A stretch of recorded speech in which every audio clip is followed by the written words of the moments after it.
This is a story of Cigaal, Shiidaad, and the lion Stump. One night, Cigaal Shiidaad was traveling alone in the countryside.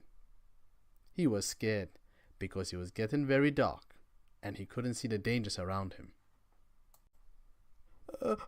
What's that over there? I think I see something moving. Who's there? I have my weapons and I'll use them if you take another step towards me. He looks more closely and he thinks he sees the lion. Get away from here, lion! I'll kill you if you take another step!